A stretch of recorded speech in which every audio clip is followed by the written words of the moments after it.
இந்த south Indian நம்மளதான் சொல்றாரு, தமிழர்கள் இந்தியன் அவன் தான்டா ஒரிஜினல் இந்தியன் சொல்றான், அவன் தான் இந்தியன். இதே கருத்தை தான் புரட்சியாளர் அண்ணல் அம்பேத்கர் சொல்றார். இந்தியாவை இந்துக்கள் நாடு என்று சொல்வதை ஏற்க முடியாது. இந்த நிலப்பரப்பு முழுதும் தமிழை தாய்மொழியாக கொண்ட நாகர்களே பரவி வாழ்ந்தார்கள். என்னுடைய மூதாதைகளின் மொழி கூட தமிழ்தான். அரசியல் சாசனத்தை வகுத்து கொடுத்த புரட்சியாளர் அண்ணல் அம்பேத்கருடைய மொழி கூற்று இது. இதை ஏற்றுக்க எதிர்த்துக்க அது பிரச்சனை கிடையாது. இந்த நிலப்பரப்பு முழுதும் பரவி வாழ்ந்த மக்கள் நாங்கள். இமயத்தில் கொடிய நட்டான் இமயவரம்பன் நெடுஞ்சேரநாதன் என்றால் ஊரா நாட்டில் ஓடிப்பை நட்டிருக்க முடியாது.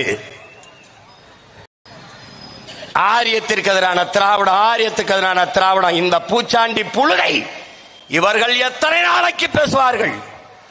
ஆரிய படை கடந்த பாண்டிய நெடுஞ்செழியன் உண்டே ஒழிய திராவிட சனியனும் செழியனும் இங்க ஒருத்தனும் கிடையாது. எவன் இருக்காங்க? உன்னுடைய என்னுடைய கோட்பாடு ஒன்றாகத்தான் இருக்க வேண்டும். நம்முடைய தாத்தன் புரட்சி பாவலன் நமக்கு கற்பித்தது, தாயை பழித்தவனை யாரு தடுத்தாலும் விடாதே, தமிழை பழித்தவனை தாயே தடுத்தாலும் விடாதேங்கிறான்.